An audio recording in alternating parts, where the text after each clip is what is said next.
凌晨2点，我醉醺醺的回到家，刚摸到卧室门把手，就瞥见床上躺着个身影。酒精上头的我起初以为是朋友恶作剧送的仿真娃娃，嘟囔着这材质还挺逼真，直接掀开被子躺了进去。刚沾上床，就听见一声清冷的女声在耳边响起：“叶秋，你终于舍得回来了。”我吓得瞬间弹坐起来，酒意醒了大半，抓起外套就往门口冲，反手锁上门，手忙脚乱的掏手机准备报警。私闯民宅可是违法的，你等着被抓吧！我是你老婆白芷柔，老婆。酒精在脑子里炸开，混沌的记忆终于拼凑起来。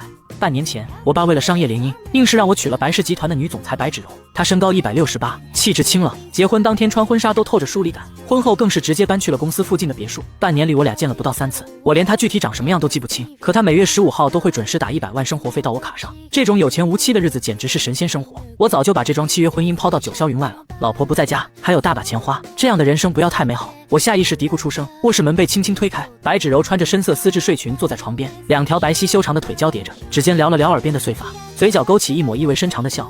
看来这段时间委屈夫君了，不如从明天起我搬回来住。别，我慌忙摆手，家里离公司太远，你来回跑多累啊。他挑眉，眼神带着几分威胁，你不想我回来？当然不是。我尴尬的挠头，我是心疼你。既然如此，你明天收拾东西搬去我那边住。他语气不容置喙，我瞬间石化，我美好的单身生活居然这么快就到头了。拗不过他的坚持，我只能默认。洗漱完回到卧室，白芷柔拍了拍身边的空位，上来睡吧。我磨磨蹭蹭的躺下，浑身僵硬的像块木板。新婚夜我喝得酩酊大醉，这还是我俩第一次清醒的同床共枕。他熄了灯，翻身伸手将我搂进怀里，淡淡的栀子花香包裹住我，我连呼吸都不敢太重。对不起，这段时间忽略你了。他的声音在耳边轻轻响起，带着一丝不易察觉的温柔。我心里哀嚎，没关系，请继续忽略我，但嘴上只能干巴巴的回应，没事，工作要紧。我试探着拉了拉他的胳膊，其实我明白，咱俩结婚就是商业合作，不用特意迁就我，你不回家也挺好，我一个人挺自在的。他没回应，只有均匀的呼吸声在耳边起伏。我以为他睡着了，想摸黑拿手机跟朋友吐槽，可他抱得太紧，我一动，他就下意识搂得更紧，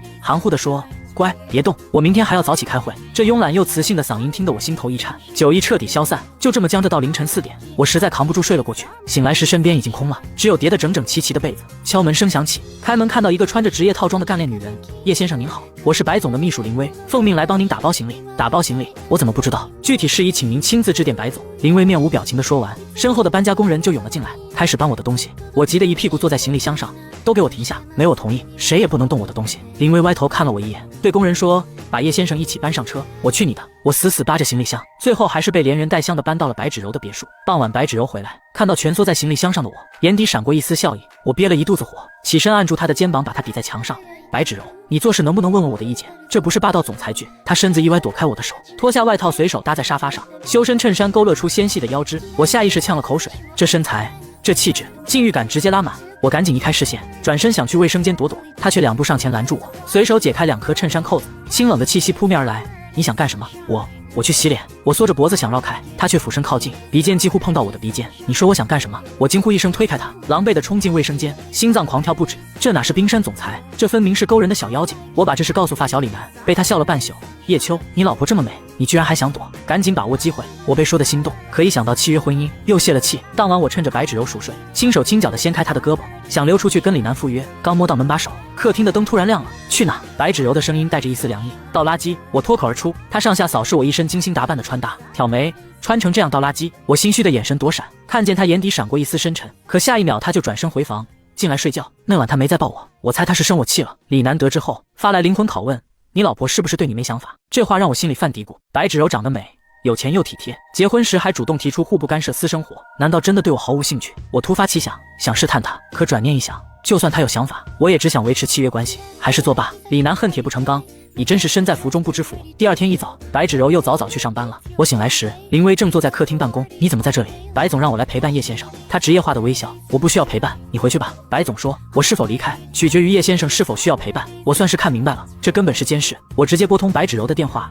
你搞什么？派人监视我？不是监视，是陪伴。他那边传来键盘敲击声，你刚回国没什么朋友，有人陪着安全，我朋友多的是，现在让他回去。他沉默了几秒，好，我知道了。半小时后，林薇接了个电话，对我说，白总让我2小时后再走。我正疑惑，就看见一个穿着保姆服的阿姨走进来，林薇跟她交代了几句就离开了。我瞬间懂了，她是怕我一个人在家饿肚子，特意安排了保姆来做饭。这无微不至的监视让我有点慌。我给李楠发微信，怎么办？我老婆好像是个病娇。李楠秒回，别慌，我嗖嗖被病娇爱上怎么办？答案是自求多福。过了会儿，他又发来，不不过你老婆放下那么多工作陪你，肯定是对你用情至深。我欲哭无泪，跑到商场卫生间躲着，刷着病娇恋爱指南，越看越害怕，忍不住给我爸打电话。爸，我想离婚，你敢？我爸压低声音，白氏现在是我们最大的合作伙伴，你要是敢离婚，我打断你的腿。我瞬间怂了，换了副嘴脸。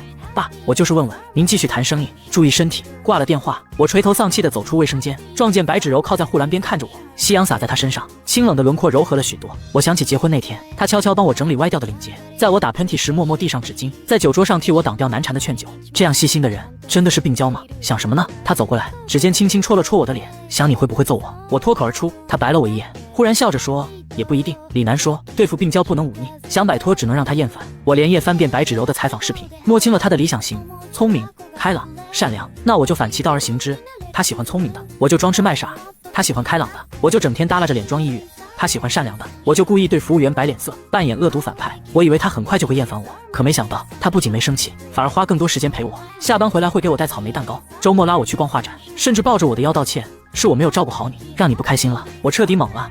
这和剧本不一样啊！就在我认命准备接受这段病娇婚姻时，转机出现了。白芷柔去国外出差，第二天就登上了热搜。井号白氏总裁与神秘帅哥酒店共度一夜井号，照片里他和一个金发帅哥并肩走进酒店，看起来十分亲密。我看着新闻，兴奋的原地蹦跳，立马打给律师咨询离婚。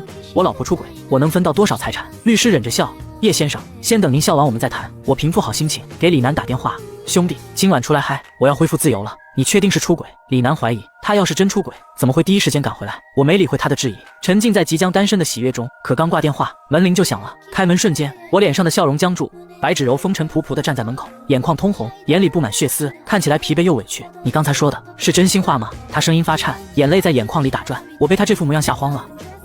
他望着我，眼里的失望越来越浓，转身大步离开。关门声震得我耳膜发疼，我呆呆地坐在地上，脑子里一片混乱。李楠的电话打进来，他是不是哭了？他肯定是真的爱上你了。那帅哥估计是误会，我这才反应过来，他要是真出轨，根本没必要连夜赶回来质问我。我赶紧给他打电话，他不接，发微信他不回，我爸妈和他爸妈轮番劝和都没用。他妈给我打电话，小柔从小就倔，你自己气跑的人，自己去哄回来。我爸更是下了最后通牒，下周你爷爷大寿，必须带他回来，哄不好你也别回来了。更要命的是，白氏集团很快发了声明，照片里的帅哥是合作方工作人员，当晚是集体加班讨论项目，附上了集体工作照。现在好了，过错方只有我一个。我开始了艰难的追妻之路。白芷柔让公司所有保安记住了我的脸，我根本进不去他公司。无奈之下，我找林威求助。叶先生，我只能帮你一次。林威给我递来一套保洁服，明天白总下午4点会去1号公馆见客户。第二天我乔装成保洁员，混进1号公馆，却被白芷柔一眼识破。叶秋，你这保洁服穿得挺合身。我尴尬地扯了扯帽子，他却没赶我走，只是让我在隔壁包厢等着。可我等了2个小时都没见他出来，打电话给林威才知道，他早就改去别的地方了。叶先生，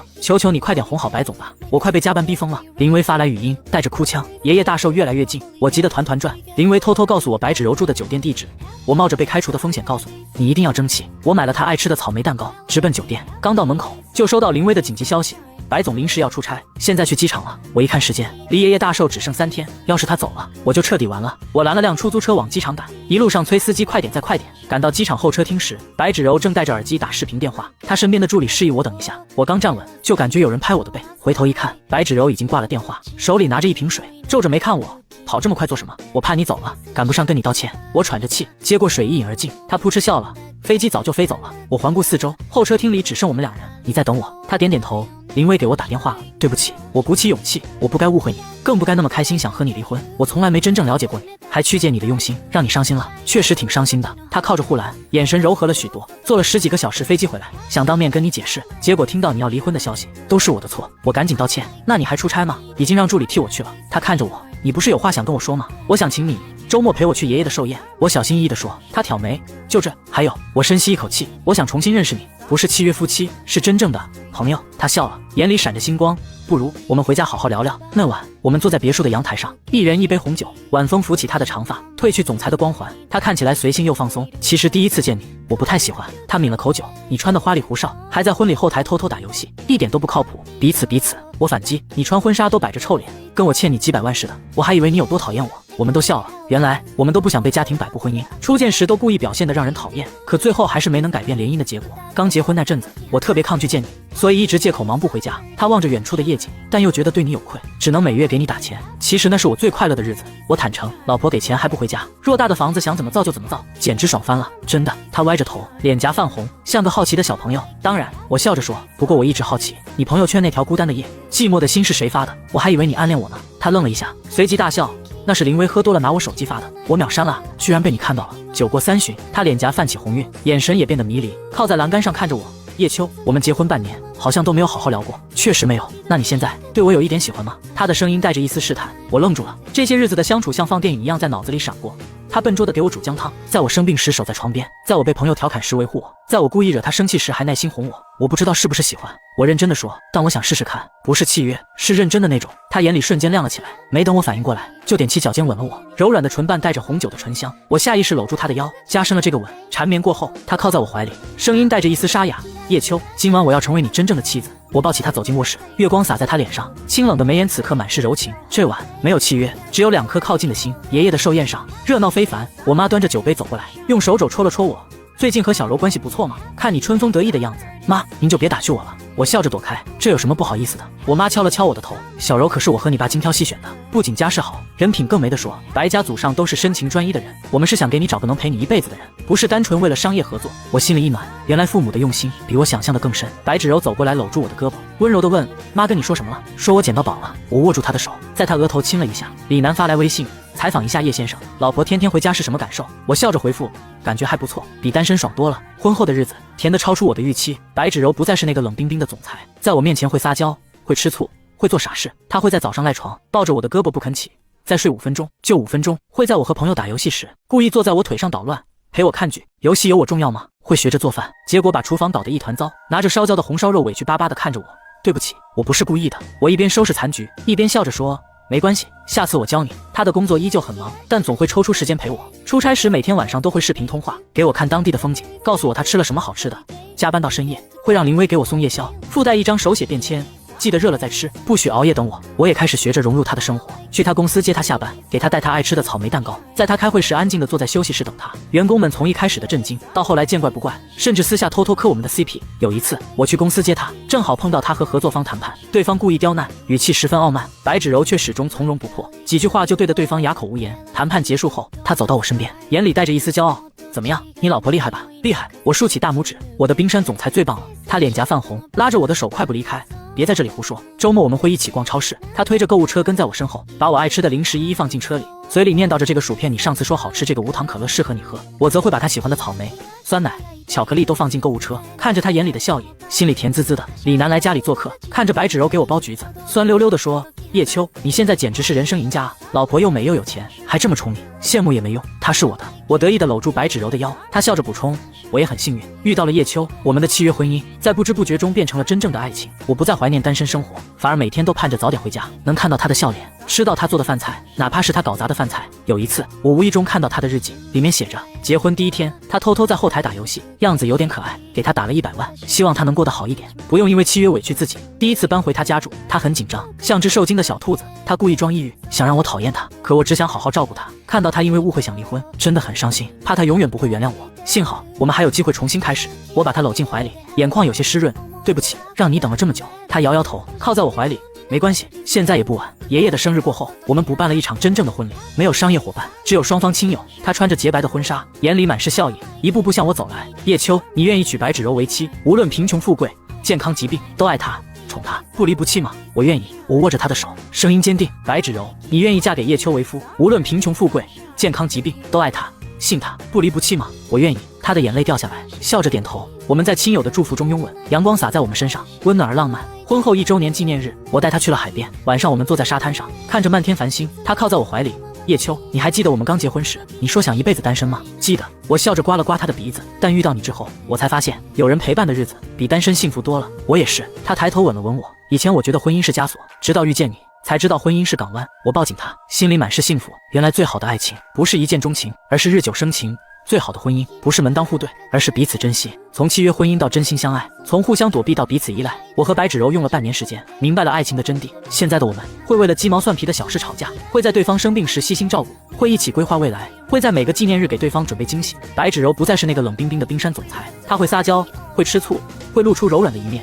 我也不再是那个只想单身的浪子，我学会了责任，学会了珍惜，学会了如何去爱一个人。周末的清晨，阳光透过窗帘洒进来，白芷柔窝在我怀里睡得正香，嘴角带着甜甜的笑意。我轻轻抚摸她的头发，想起我们的相遇、误会和相守，从一场商业契约到一段甜蜜爱情，每一步都是命中注定。叶秋，你在想什么？她迷迷糊糊地睁开眼睛，伸手抱住我的腰，在想，幸好我没有真的离婚，幸好我抓住了你。我吻了吻她的额头，我爱你，白芷柔，我也爱你。叶秋，她闭着眼睛，嘴角扬起甜甜的弧度。我们要一辈子这么甜下去，直到头发变白，牙齿掉光，阳光正好，岁月静好。这场始于契约的婚姻，终究变成了最甜蜜的缘分。我弟冰山总裁，往后余生，我会宠你到老，爱你到永远，把每一个平凡的日子都过成甜甜的模样。